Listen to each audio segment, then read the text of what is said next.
তোমাদের সকলকে আই স্কুলে স্বাগত জানাচ্ছি। আজকে আমরা ক্লাস 5-এর আমাদের পরিবেশ বিষয়ের মডেল অ্যাক্টিভিটি টাস্ক নিয়ে আলোচনা করব। এটা আমাদের হচ্ছে টাস্ক 3। এর আগে আমরা টাস্ক 1 এবং 2 নিয়ে আলোচনা করেছি। আজকের পর্বে আমরা টাস্ক 3 কমপ্লিট করব। ঠিক আছে, তো আমরা দেখে নিই প্রথমে কোশ্চেন কী দেওয়া রয়েছে। প্রথম 1 নম্বর বলেছে যে তরাই অঞ্চল সৃষ্টিতে উত্তরবঙ্গের নদীগুলির ভূমিকা সংক্ষেপে ব্যাখ্যা করো। তরাই অঞ্চল সৃষ্টি করার জন্য আমাদের উত্তরবঙ্গের নদীগুলি ভূমিকা আমাদের লিখতে হবে। ঠিক আছে, উত্তরবঙ্গের নদীগুলি হলো তিস্তা, তোরসা, জলঢাকা, মহানন্দা।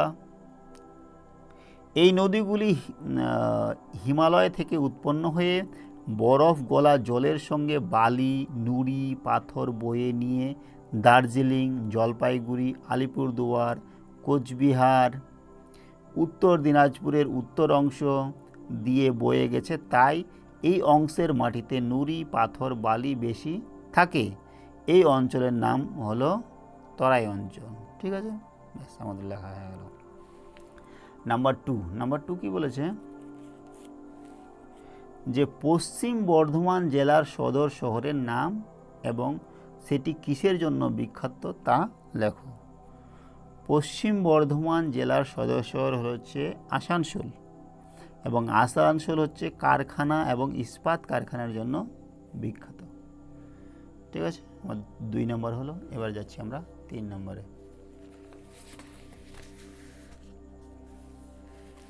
3 নম্বর কি বলেছে, অরণ্য সপ্তাহ পালন করার দরকার কেন। অরণ্য সপ্তাহ কেন আমরা পালন করব, তার কি কারণ, তার উদ্দেশ্য কি, কি দরকার আছে, কি প্রয়োজনীয়তা রয়েছে। ঠিক আছে, উদ্ভিদ ছাড়া পৃথিবীতে প্রাণীর বেঁচে থাকা সম্ভব না। পৃথিবীতে বর্তমানে অরণ্যের পরিমাণ অনেক কমে গেছে। তাই সাধারণ মানুষকে অরণ্যের গুরুত্ব বোঝাতে এবং গাছ লাগাতে উৎসাহিত করার জন্য অরণ্য সপ্তাহ পালন করা দরকার। ঠিক আছে, এবার চলে যাচ্ছি আমরা 4 নম্বরে। 4 নম্বর কি বলেছে যে বেশি কীটনাশক ব্যবহার করলে কি কি ক্ষতি হবে।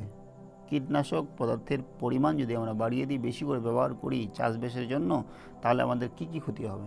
ঠিক আছে, বেশি কীটনাশক ব্যবহার করলে 1 নম্বর জমির উর্বরতা কমে গিয়ে মাটি দূষণ ঘটবে, যার জন্য ফলনও কমে যাবে জমিতে। নাম্বার 2, জমিতে ব্যবহৃত কীটনাশক বৃষ্টির জলে ধুয়ে নদীতে মিশে জল দূষণ ঘটায় এবং নদীর মাছ এবং বিভিন্ন জলজ প্রাণী মারা যায়। ঠিক আছে, জমির যে কীটনাশক আমরা ব্যবহার করি, সেই কীটনাশক বৃষ্টির জলে ধুয়ে গিয়ে নদীতে মিশবে এবং নদীর জল দূষিত করবে এবং সেটা কী করবে, বিভিন্ন রকম মাছ এবং জলজ প্রাণী, ব্যাঙ, ছোটো কীটপতঙ্গ ইত্যাদি মারা যাবে, তাই না, জীব বৈচিত্র্য ধ্বংস হবে। নাম্বার 3, জমির উপকারী কীটপতঙ্গ মারা যাবে, তাই না, যে সমস্ত কীটপতঙ্গ জমির জন্য উপকারী এবং কেঁচো ইত্যাদি, কেঁচোকে বলা হয় কৃষকের বন্ধু, সেগুলো মারা যাবে, যার জন্য ফলন কম হবে, তাই না। এবার চলে যাচ্ছি আমরা 5 নম্বর। লুপ্তপ্রায় মাছ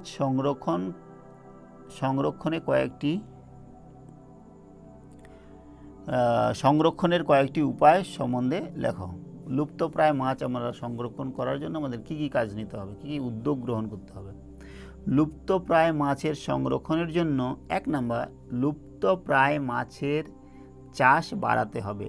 যে সমস্ত মাছ প্রায় লুপ্তপ্রায়, যাদের সংখ্যা কমে গেছে, তাদের চাষ বাড়াতে হবে। ঠিক আছে। নাম্বার 2, লুপ্তপ্রায় মাছ ধরা বন্ধ করতে হবে।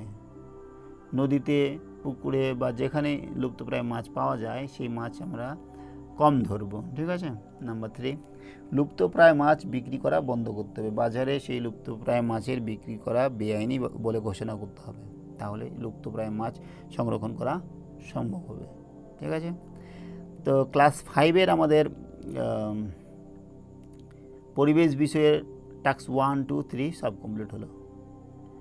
আজকে আমাদের ক্লাস 5-এর সমস্ত বাংলা, ইংরেজি, আমাদের পরিবেশ, অঙ্ক সমস্ত টাস্ক আমরা কমপ্লিট করে ফেলেছি। ঠিক আছে, সঙ্গে থাকার জন্য অসংখ্য ধন্যবাদ।